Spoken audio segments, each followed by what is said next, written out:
All right. So we are technically this morning in Revelation chapter 20, verses 11 through 15. We're going to read those verses in a second. To teach that section fairly is to explain the gospel to you. And so that is the key passage in how I explain the gospel to people. And so I'm well, if I'm going to have to do most of that anyhow, then we're going to just kind of insert a mini-series into Revelation explaining that, but we're also going to take the next, probably this week and 2 more weeks, to teach you how to evangelize, how to tell people about Christ, how to win them over. And there's tons of ways you can say that. It's to be righteous, to be holy, to be citizens of heaven, to be a child of God, to be saved, to be born again, to be, however you want to phrase it. It's all the same thing. It is, how do I end up going to heaven when I die? How do I lock that in, right? That's the question. And we're going to answer that question and not just answer it. So if you don't know, I'm hoping some of you get saved during this series. We're going to go over that handout. You all have one? You all have the handout? Bring it back every week, okay? Because we're going to work off of it. I recommend strongly you bring a pen and write notes on there. Give yourself reminders. Other verses are going to come to my mind, and I'm just going to throw them out as I do. If you like it, jot it down on those papers. This is actually the verses I use. So I have had the privilege, not bragging at all, it's just, in a lot of ways, it's a career choice, but I've had the privilege of leading hundreds and hundreds of people to Christ. And I'll tell you this right now. It is profoundly easy.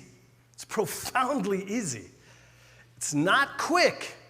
It's usually a 2.5 hour or longer conversation because the gospel is not something you just say. It's not a repeat after me prayer. No one's going to heaven that I'm aware of by doing a repeat after me prayer. It's not how it works.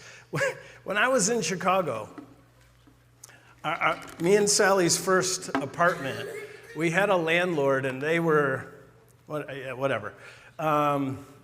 Anyhow, they had their nephew went to a Christian college, and that Christian college had a football team, and that football team would go into Europe during the summer and do scrimmages and show other colleges football, and then they would bring that team or the other sports teams onto the field and lead them in a repeat after me prayer, and then they came back to America and told how many people got saved. And I said, did they understand English? And they go, oh no, they don't speak English. I'm like, wait a minute, you honestly think that repeating the words in a language you don't know gets people saved? That's ridiculous. It's ridiculous on so many levels. God is not a magician. The gospel's not a magic trick. It's truth. It's truth. There's a real problem and there's a real solution. And getting saved is recognizing the problem and choosing the solution. You choose it. To choose it, you have to understand it. You have to understand it. As you talk to your children, your neighbors, your grandchildren, your parents, coworkers, anyone, the goal is to have a conversation that they understand. They understand.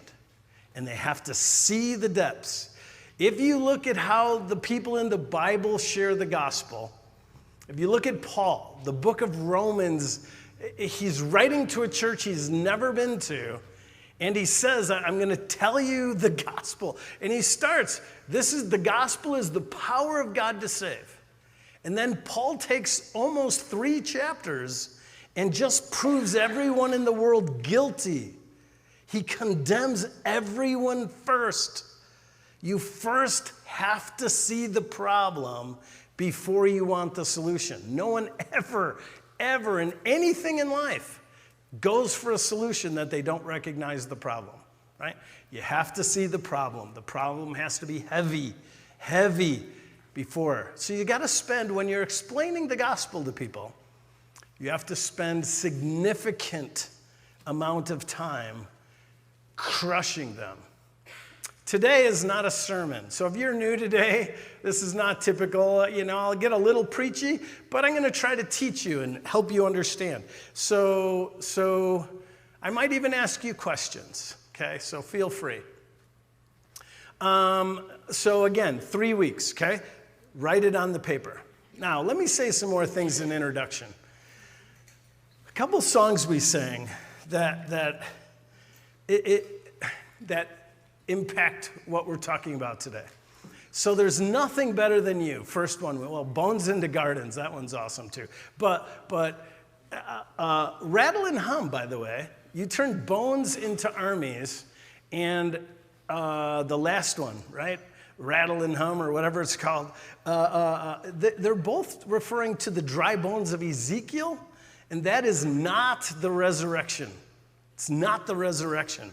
That is, in fact, God saying he's going to take a hopeless people, a people who say their bones are dried out and they're weary, and he's going to breathe life back into them.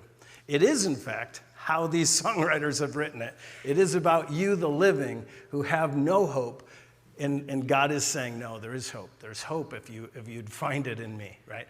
I can breathe life back into you. There is a resurrection. That's just not the passage for it. The other thing is what Mike said up here with his family, right? He said, I think she said, those who believe, Jesus has given them, what did she say? The right to be called the sons of God. That's so loaded. That is such a loaded verse. It's so amazing. It's an amazing verse. To be called the sons of God. Sons of God, is that gender? No, it's title. That's title. Sons of God, who are they? That is the heavenly council. That's how the angels who ruled with God in the Old Testament are called. And we, humans, are invited into the very core council and family of God. Sons of God. That's outrageous. It's not gender. It's title, and there is no higher title. It is the Elohim. The other gods of the Old Testament are called sons of God. Check it out. It's crazy. When the New Testament refers back to that, it's not just pulling out, it's not just, ignoring all of that and talking about God's children. No, it's already been taught about, and we are invited into that group. We will reign with Christ. We will govern all of creation for all time with the Creator. It's no small matter. But that's not even the best part of the verse. If you believe, you have the right. Not the luck of the draw, not the privilege, not the maybe. You have a right. A right is something you get to demand. It can't be stripped. People can try. If they're unjust, they can try to strip away rights. But rights, God is the one who called it a right. I'm giving you the right. The inheritance. You are now a co-inheritor with Christ. We have the right. It can't be taken away. It's a right. It can't be taken away by anyone, by God himself. If he's just, cannot strip me of the rights that he has given me. What did I do to deserve that right? Believe. To those who believe, on my name, right? Again, that's so loaded. But we're not preaching on that verse, but I'd love to, because it's amazing. How's that relevant? Because that's the gospel. Like, that's my destiny, and I did nothing. I did nothing to deserve it. I tell you this, before the gospel got a grip of my soul, I was making a terrible mess of my life. A terrible mess. I was destroying people in my path. I was destroying people in my path. I was destroying my own soul, stealing everything I can and smoking and crushing and smoking everything that could be crushed. It was bad, and I was dying, and I was taking the world with me. And the gospel rattled and hummed, and it took me from the grave to be the mouthpiece for God. What the gospel can do is profound. And we do not have the right to look at people and go, oh, they won't like the gospel. I can't explain it to them. They won't accept it. They won't believe it. They won't appreciate it. They don't want to be free from their life. They love their life. Right? Not true. Not true. We are all looking for something deep and meaningful that gives purpose and joy and meaning and a destiny to our lives, something bigger than ourselves that we can get involved in. Everyone you know wants the gospel. We just don't know how to teach it to them. They want freedom, but they want meaning and purpose. They want to wake up and know what life's about. They do. They want it. They want it bad. You want it bad. You all do. This is how you do it. It's huge. It's monumental. So I hope this series, I hope you take it to heart, even though it's not a sermon. That was a bit of a sermon right there, wasn't it? So that kind of counts. All right. All right, so we're going to read Revelation, and I'm going to explain to you why we need the gospel. So then we're going to jump right into the verses on your text, right? So they'll be up here, but they'll be right in your lap too. Again, take notes. This is Revelation 20:11 through 15. This is at the end of the millennium of time. So remember the 4 ages of humanity, the 4 ways God has wringed out of this earth as many people as he can so his kingdom is as big as possible. Is he first used his reputation until his reputation could save no more. And then he shifted at Abraham to his nation. And he used the Jewish nation on this planet as his means of communicating who he is to the world. And through the Old Testament, we see tons of people get saved. Mostly Gentiles, by the way. The Jews seem to be a bit rebellious. But the Gentiles seem to come along, right? God uses his nation. At the end of the Old Testament, his nation is done, and he shifts to his people. That's us. Some from every nation, right? He spread his nation out into people. So now we are the people of God. He's using the church to save as many as he can through our age. He will then shift to his king, and his king will reign on the earth, God himself, for as long as people are being saved. And that, too, will have a timeline, right? It will have a expiration date. The kingship of Jesus, people will choose against that eventually, and then it's over because you can't go higher than that, right? God ruling on earth, when he's thrown off the throne, that's as high as you can go. So then it's over, and we have this scene, all right? This is the scene. Time is up. Then I saw a great white throne, and him who was seated on it. And the earth and the heavens fled from his presence, and there was no place for them. We're having a giant start over. And I saw the dead, all the dead. Who's dead at this point? Everybody. Everyone's dead. We're all dead. I saw the dead, great and small, standing before the throne. The books were opened. This is a very important verse. The books were opened, and another book was opened. A pile of plural books and a single book. Okay, you got it? Keep that picture in your mind. Another book was opened, which is the book of life. So books and a single book of life.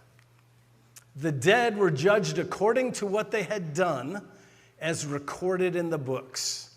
That's scary. Well, we'll get to it. The sea gave up the dead that was in it. Death and Hades gave up the dead that were in them.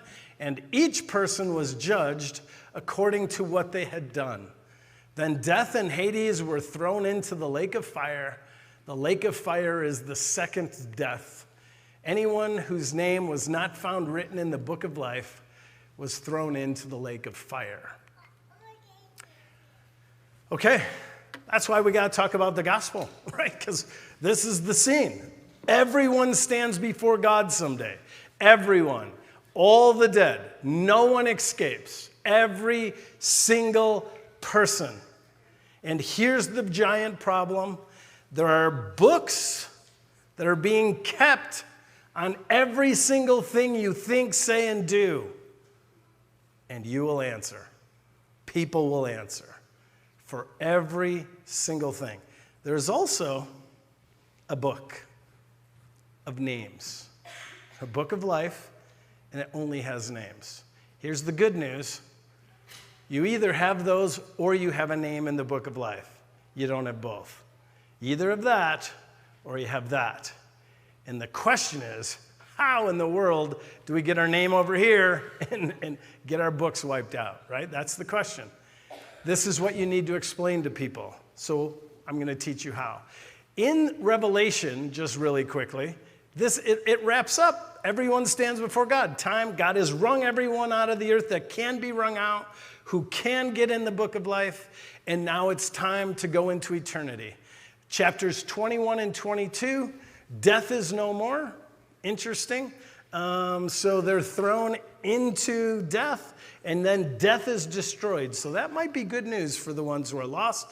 Those who have their name in the book of life enter into heaven and paradise, and we'll talk about that for a couple weeks, but we won't get there for a couple weeks. But that's how the whole thing wraps up. We all get our day in court, and that's going to be a terrible day for all of us, including believers, because I will tell you this.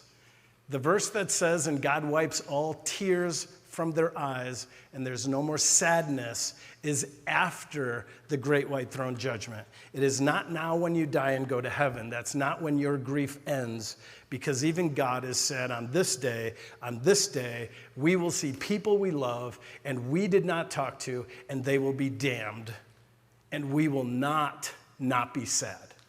We will be wrecked for our silence. And it is after that then God wipes away all our tears. That should wreck you. That should wreck you right now, right? Okay, let's explain the gospel. Ready? Here we go. Fair warning, this sermon only ends on the negative. There's no good news today, because when you're explaining the gospel to somebody, you have to wreck them. And I'm going to try to show you how I try to do that. And to be fair, I personalize it usually when I'm talking to someone, right? So these are the very verses I used the last baptism. Those people got saved on this very handout. Like I literally took this handout I'm giving you. I took it to their house. I explained to them the gospel. And they're like, I believe, and I want to get baptized. So it's literally that. I really use these verses. It's not make-believe. Okay. So you start with the problem. As did Jesus in the Sermon on the Mount. If you think of his life as a gospel message, it starts with the Sermon on the Mount, and everyone is crushed in the Sermon on the Mount, and it ends with his death and resurrection. That's the sermon of Jesus. If you think of Paul, you'd start in Romans 1, and he wrecks everyone. And then chapter 3, verse 21. But now there's righteousness as a gift from God. He doesn't start with that, right? Starting with that confuses everyone. Like, oh, do you believe in Jesus? Oh, then you're going to hell. Like that makes no sense. Makes no sense.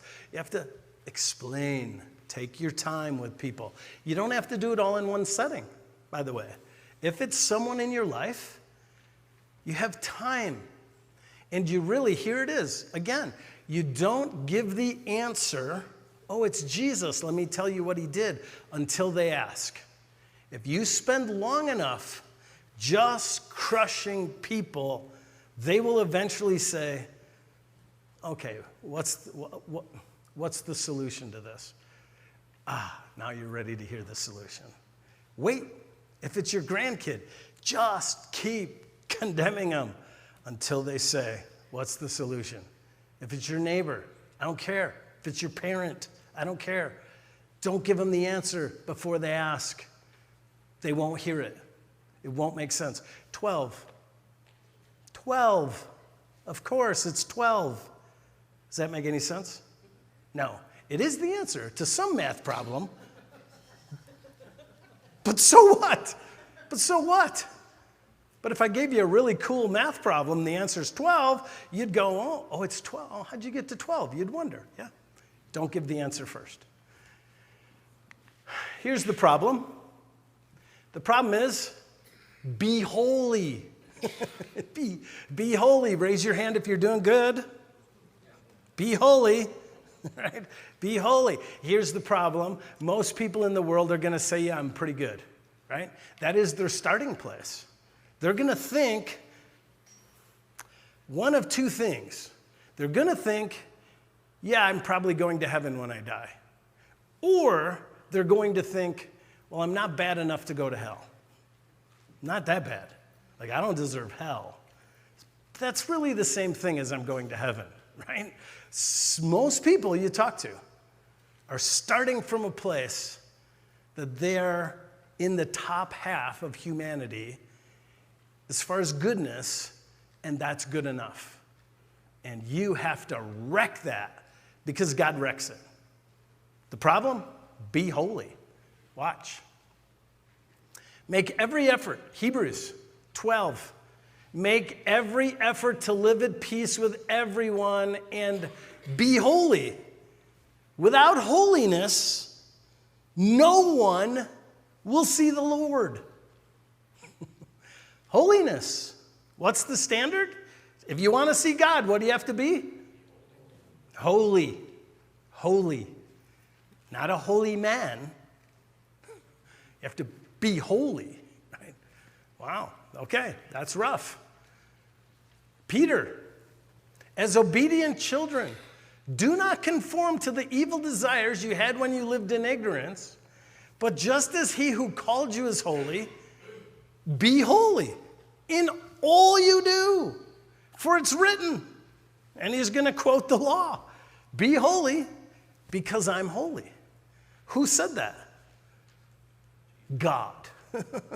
How holy should you be? Holy like God. There's the problem.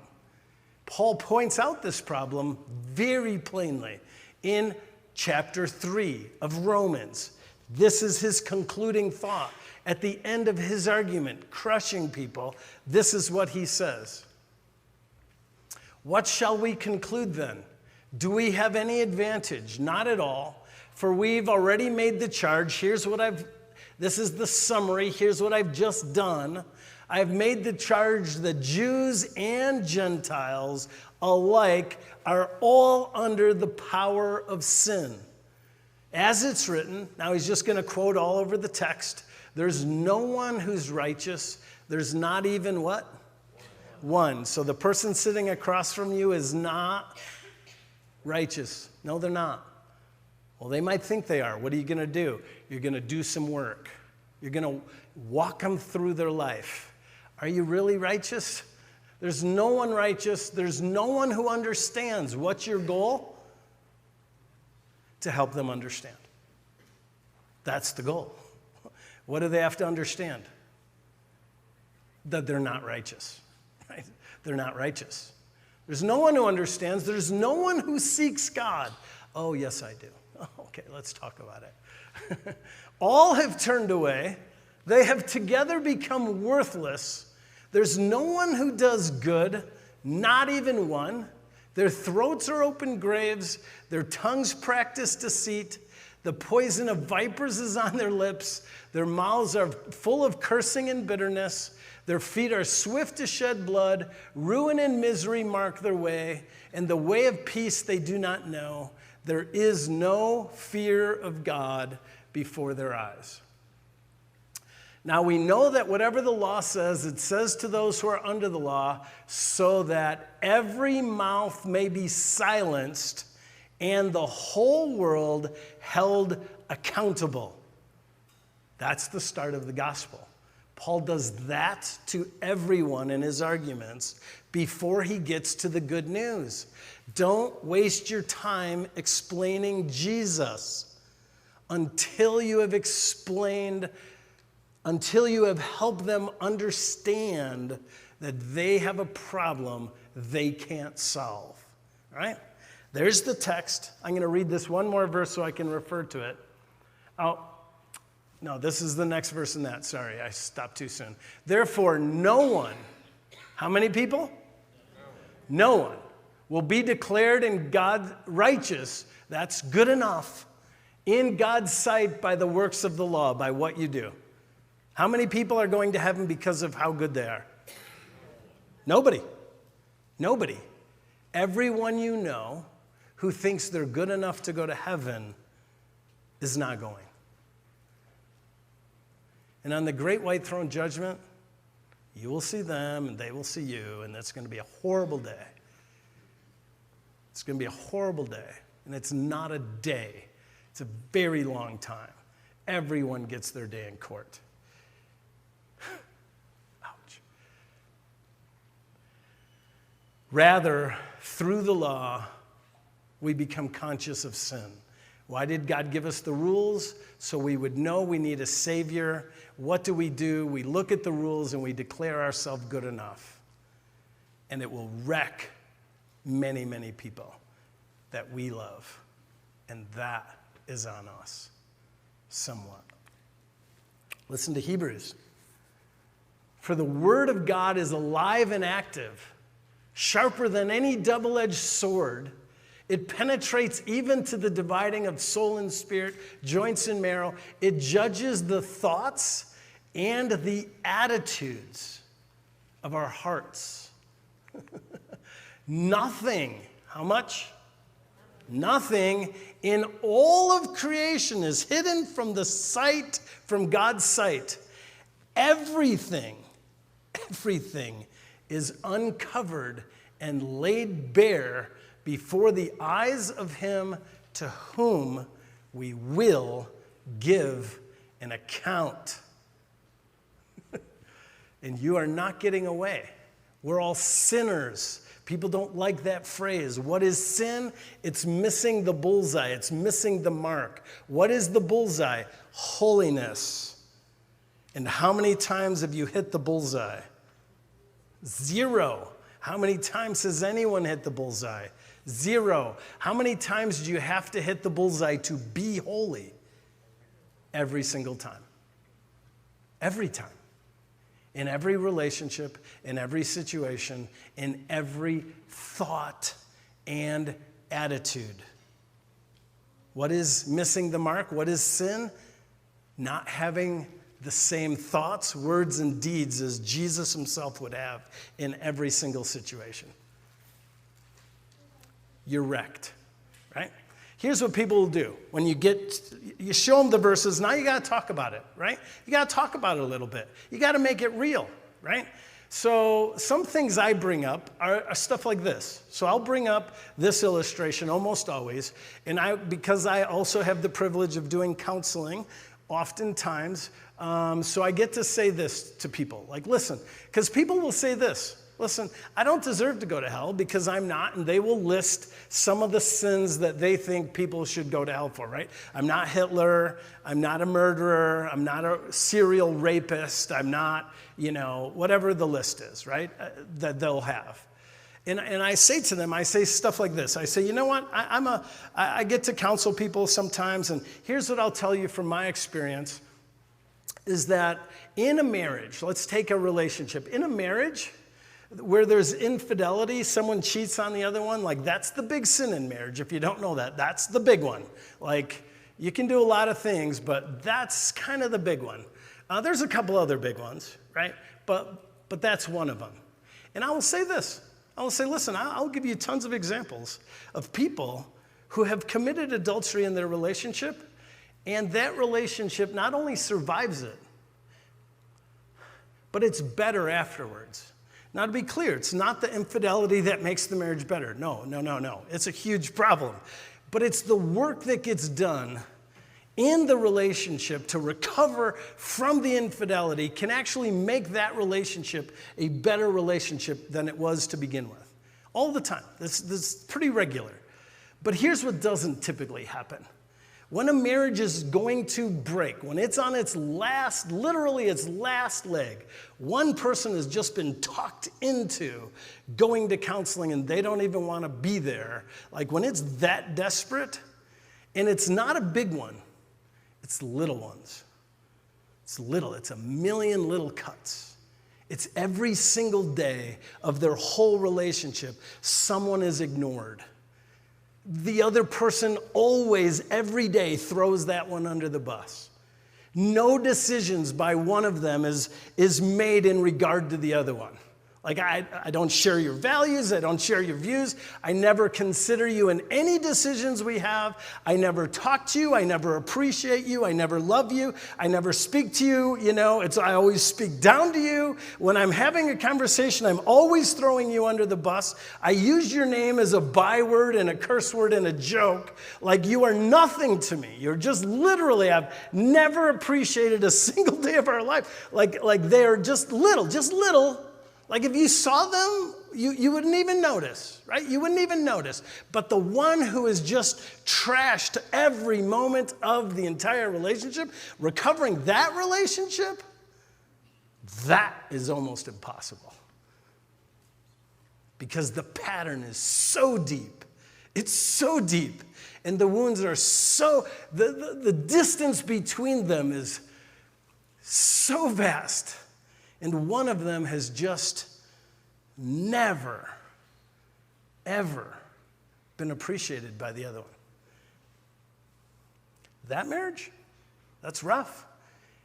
And I only say that to you to say, listen, if you one time in your life, like bowed down to an idol, like listen, God might even go, okay, one time, you had one big miss, but the rest. But here's the fact, according to Paul, according to God, and let's just look at your life. Like, how often do you think about God? No, seriously, how often? How often do you think about him? How often do you first make a decision in your life where God is considered? How much of he wrote you a letter. How much have you read it? How often do you read it? How often do you pray? How often are you building your life on God? Like he says, no one seeks me. How hard are you seeking him?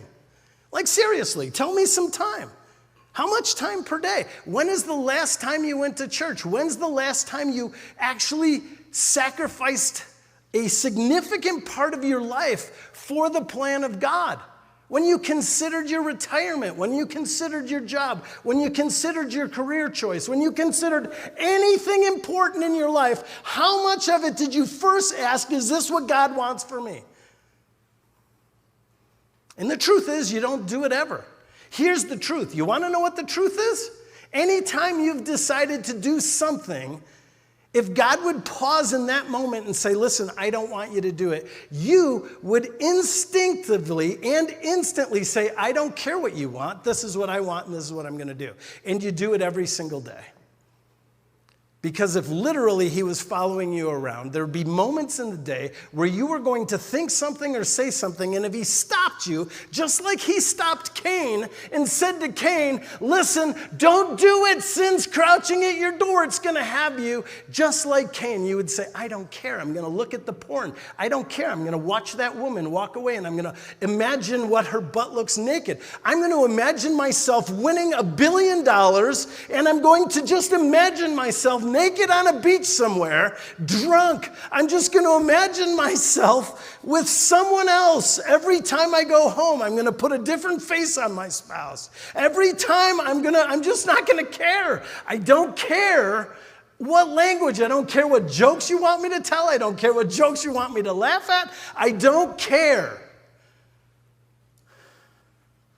And everyone does it. And we do it all day, every day, every day, every day, every day, every single day. We throw God under the bus. We use his name as a curse word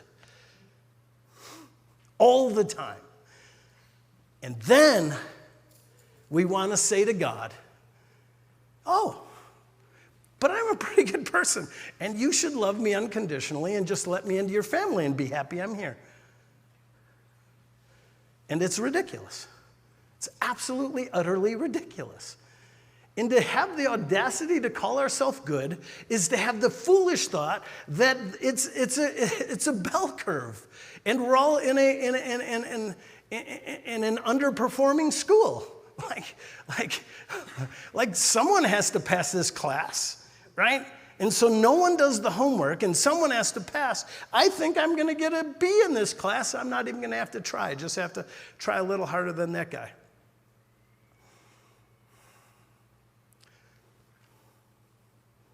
And I want to know. So seriously, you take a minute now and just try to convince me, not God. Just go ahead and try to convince me that you're a good person and really should deserve to go to heaven. I'd love to hear it.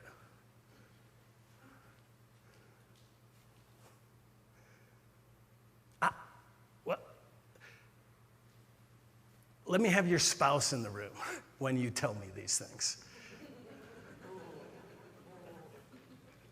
Because I'd love to see their reaction to how you are good enough to go to heaven. Like, you're lucky to be in the same bed at night.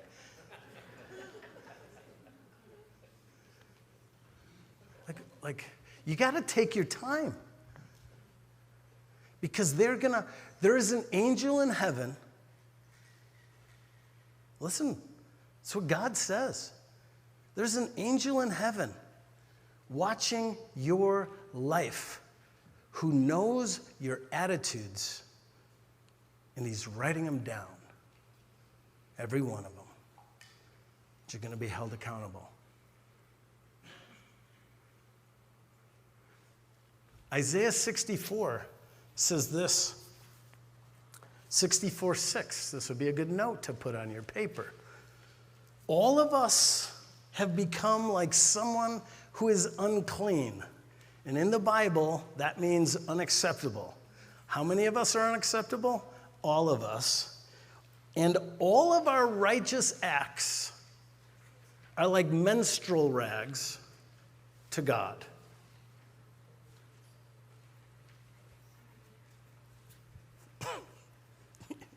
What?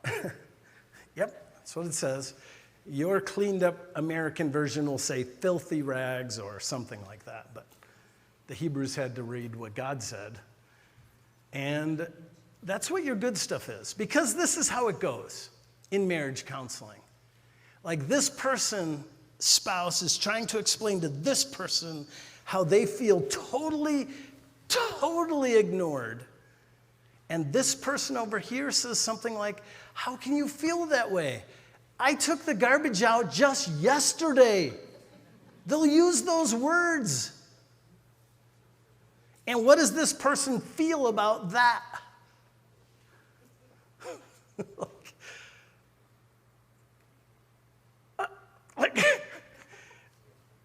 Is that good works? Is that good? See, here's the thing.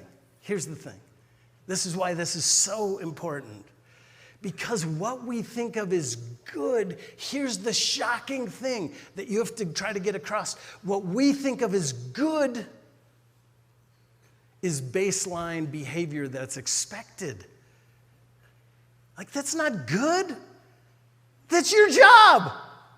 Like, it's your job to love them. Like, that is your one job, is to love. You can't point to things that where you loved, even if it's small, even if it's big. You can't point to it as good. You have to point to it as the baseline. Like that's wait. Here's the expectation. You love me above your own life. That's what you promised at the wedding. Like, I am the most important. And you're down here and you want credit for things that are halfway up. Like here's what's happening. You take out the garbage and then you hold it over my head. Like, look what I did. Like that's not good. That's actually bad. It's actually hurtful. It's filthy rags to me. That's not love. And that's the game we play with God. It's the game I'm afraid you're playing with God. I think you think you're good, and I'm telling you, you're wrecked.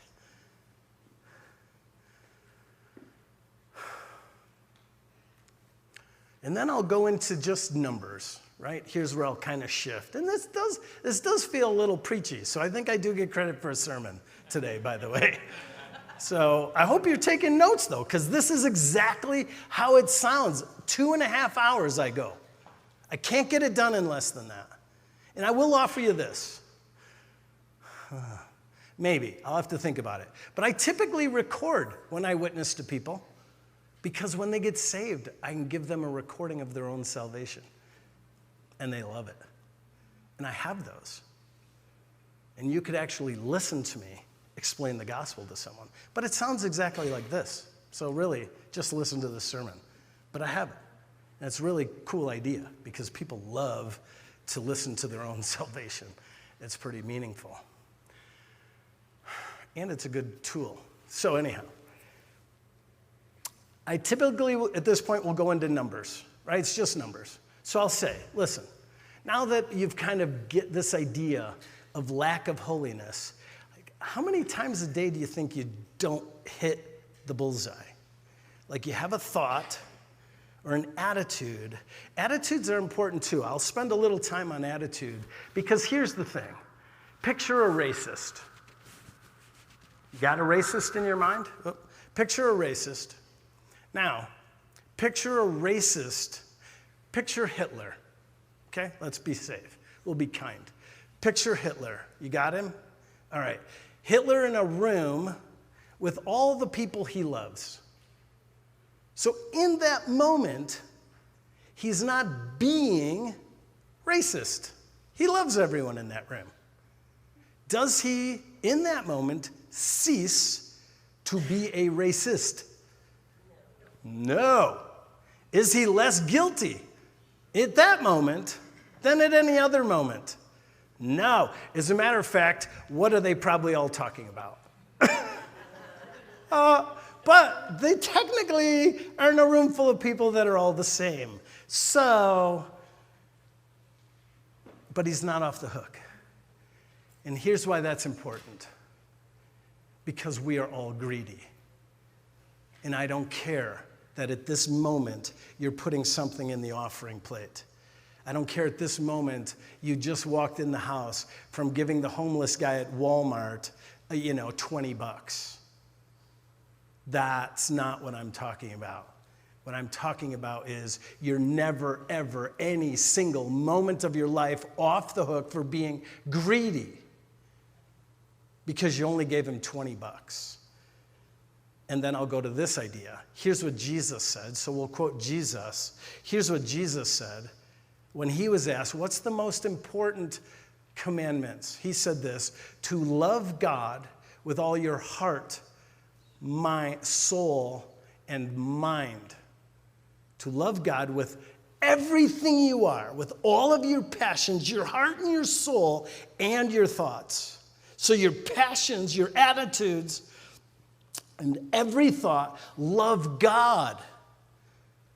And then he said, the second one is pretty hard for me to put too much below that one. It's very much like the first one, and it's this, to love your neighbor as yourself. And then Jesus, of course, is asked by his audience, well, who's my neighbor? And then Jesus told the story. And the story is, you want to know who? Everyone is your neighbor, including your enemies. And love them as yourself. As soon as you have a handle on loving God with everything you are, and I'm not sure I'm willing to hear it, but I'd love to hear the story of the day that proves you love God more than anything else in this world. And I would love one example, just one example, one, in your whole life, one single example where you have truly loved your enemy as much as yourself. Because I tell you this, when I tell you my kid has cancer, you will not pray for him nearly as much as you'll pray for your own kid. And you love me. You don't even love me as much as yourself. And I'll tell you this, if your spouse gets cancer, you won't even pray for them as much as you'll pray for yourself when you get cancer. Because you suck at loving. And if I'm wrong, I'm all ears. Tell me. Tell me how good you are. Convince me. Tell me. Because I'm not the audience.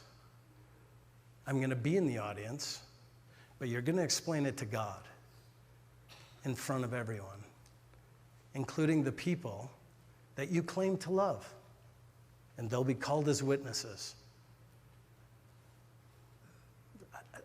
It seems to me you're in a world of hurt. And let me explain this to you. Number 2, the consequences. Then I saw a great white throne and him who was seated on it, and the earth and heavens fled from his presence, and there was no place for them. And I saw the dead, great and small, standing before the throne. And the books were opened. And another book was opened, which is the book of life. And the dead were judged according to what they had done, as recorded in the books. You have an angel who is gauging every attitude and thought you have.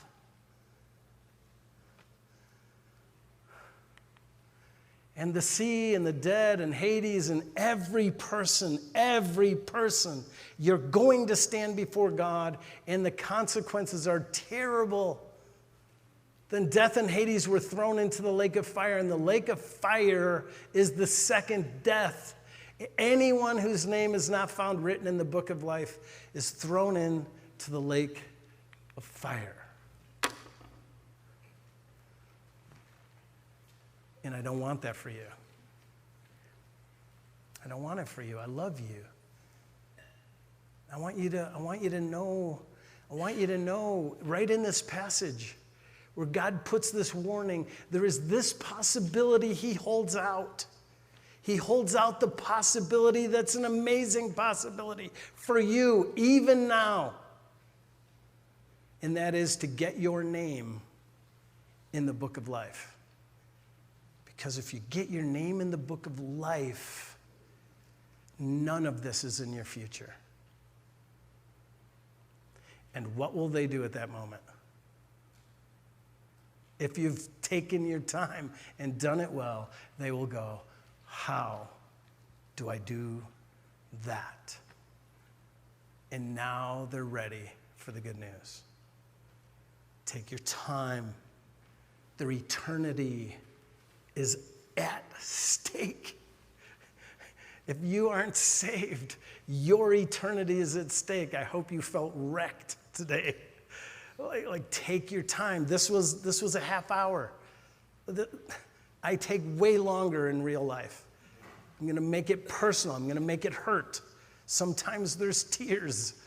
Like, go slowly. You're in no hurry. The only thing that cuts it off is their death.